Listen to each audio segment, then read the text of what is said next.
엄마 잠깐만 말할래? 다시 한번 문 목사님 위해서 큰 박수 보내드리겠습니다. 네, 갑자기 끊으셨어요. 네, 이제 아마 식구님들도 보시면 아시겠지만 형제님께서 그 R 선정, K 선정 이거를 지금 완전히 빠지셔가지고 네, 지금 네, 항상 말씀을 하세요. 이제 집에 있을 때도 이제 어디를 갈 때도 항상 말씀을 하시는데 저도 처음에는 이 R 선정, K 선정 이게 뭔가 이게 뭔데 이렇게 집중을 하시고 이렇게 열을 올리시면서 말씀을 하시나 이해를 못했는데요. 그래서 제가 좀 개인 레슨을까지 받았습니다. 저도 처음에 잘 이해가 안 가서. 근데 이제 천천히 이제 말씀을 들으면서 이해를 하니까 사회의 이런 여러 가지 구조들이 보이지 않던 것들이 조금씩 보이더라고요. 그래서 저는 어렸을 때부터 이게 참 궁금한 것이 하나 있었는데요. 제가 궁금한 게 많았던 모양입니다. 궁금한 것 중에 하나가 이제 저희는 이제 원리강론에서 동시성 섭리 시대를 배웠기 때문에 인간 인류의 역사를 쭉 그 하나님의 섭리대로 하나님께서 다시 하나님의 혈통을 복귀하시고자 하는 싸움으로 이제 이 인류의 역사를 쭉 보는데요. 그래서 이제 그거는 물론 이해가 이제 어렸을 때부터 배워왔으니까 잘 이해가 됐는데 한 가지 정말 이해가 안 가는 것은 그래도 어떻게 인간이 아무리 욕심이 있어도 어떻게 자기의 모든 명예와 자기의 모든 것을 다 버리고 그런 잔혹한 그런 선택들을 하는지 그거에 대해서 전 참 그것이 이해가 사실은 잘 안 갔었습니다. 예를 들면요.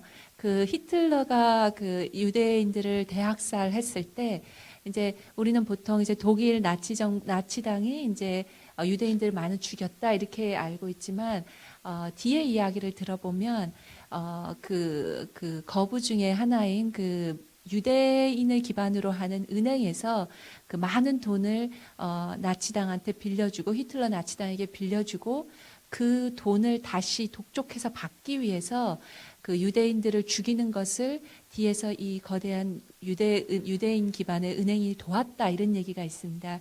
그러니까 자기 민족을 죽여서라도 다시 자기 돈을 받고 싶었던 거죠. 그렇게 생각하면 어떻게 인간으로서 그렇게 할 수 있는가? 저는 그런 의문을 많이 가져봤습니다. 또 일제시대에 보면요.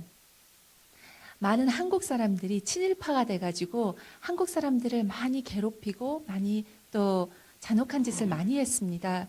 그러면은 우리는 일본 사람한테 어떻게 이렇게 탄압하는 바로 나의 이웃이고 바로 나 옆집 아저씨인 사람들이 어떻게 다시 다른 반대쪽에 붙어서 같은 민족한테 그렇게 할 수 있는가? 그것은 참 잔인한 일이죠. 그리고 또 이렇게 노마 시대에도 보면 사대 복음서에 처음을 쓴 마태도 처음에는 세리였죠. 그 말은 무슨 말이냐면 결국은 로마 정부에 붙어가지고 자기 유대인들의 피를 빨아가지고 세금을 모아가지고 로마 사람들한테 주는 겁니다. 그러니까 매국노죠. 쉽게 말하면 매국노인데 매국노.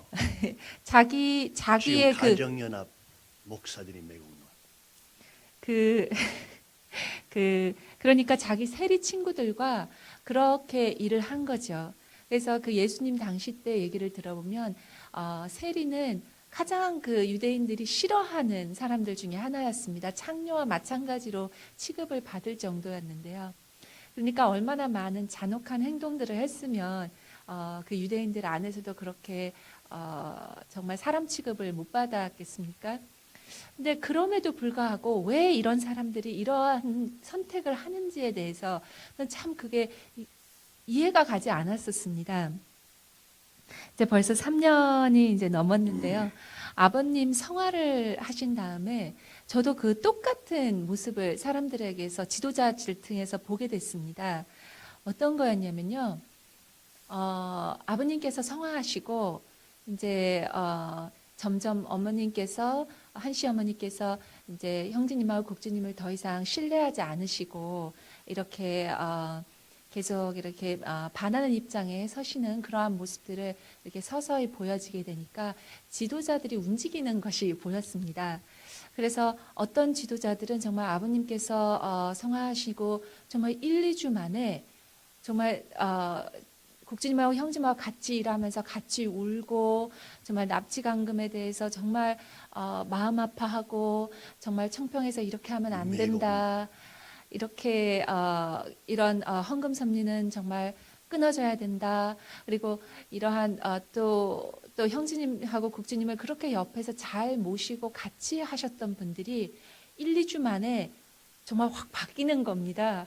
그리고 어머님한테 가서 또 얼마나 그 형제님하고 국진님이 많은 문제를 만드셨는지 일본에서 한국에서 그러한 부정적인 거짓 보고들을 막 하는 겁니다. 그래서 저는 정말 그때는 너무 제가 이제 감정적이었고 너무 당황스럽기도 하고 화나기도 하고 이제 막 그랬는데 지금 제가 이렇게 돌아보니까요. 제가 이 R 선정과 K 선정 형제님 말씀하시는 이곳에서 제가 정말 답을 찾았습니다. 뭐냐면요. 물론 그 사람들이 명예욕도 있고 뭐 물질욕도 있고 뭐 여러 가지가 있겠지만 아주 근본적으로 이 사람들은 R 타입인 겁니다. R 선정인 겁니다. 그러니까 다른 어떠한 것보다 나의 명예보다도 나의 뭐 다른 모든 것보다도 제일 중요한 거는 내가 살아남는 것, 내 유전자를 보호하는 것. 그래서 이거가 완전히 정말로 핏줄에서 이어져 내려오는 거구나라는 것을 제가 정말 여기까지 딱 걸리면서 그런 것이구나라는 것을 정말 사탄의 피라는 것이 이렇게 무섭구나라는 것을 다시 한번 이런 것을 느끼게 됐습니다. 그러면서 한 가지 떠오른 질문이요. 그래도 그 사람들은 축복 가정이지 않냐? 아니면 2세들이냐? 2세들이지 않냐? 그렇다면은 하나님의 핏줄인데 축복을 받았고 2세로 태어났으면 축복 가정인데 어떻게 그러냐? 이렇게 또 질문할 수 있을 것 같습니다. 근데 또 RK 선정에서도 여기 설명하듯이요.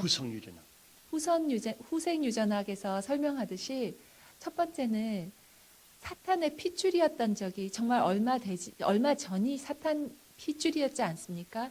그러니까 유전자는 그때의 과거의 사탄 핏줄을 기억하고 있는 겁니다. 그리고 후성 유전학을 통해서 계속 자기가 아무리 하나님 핏줄로 갔다 하더라도 계속 자기가 R 선정을 계속 그 후생 유전학을 계속 열어버리면 계속 그것을 체크하면서 열어버리면은 결국은 다시 사탄 핏줄로 가버리는 것입니다. 우리가 살고 있는 사탄 세계에 저희가 살고 있지 않습니까? 그리고 사탄 세계는 끊임없이 사탄의 핏줄을 선택하라고 계속 저희들한테 유혹을 합니다. 감사합니다. 그렇기 때문에 그래서 주님께서 아버님께서 항상 말씀하시듯이 사탄의 핏줄을 선택하느냐 하나님의 핏줄을 선택하느냐는 너한테 달렸다. 아버님께서 이 말씀을 하셨는데 저는 그 말씀이 이 R 선정과 K 선정을 통해서 정말 깊이 이해가 됐습니다. 정말 아버님은 항상 맞으셨죠.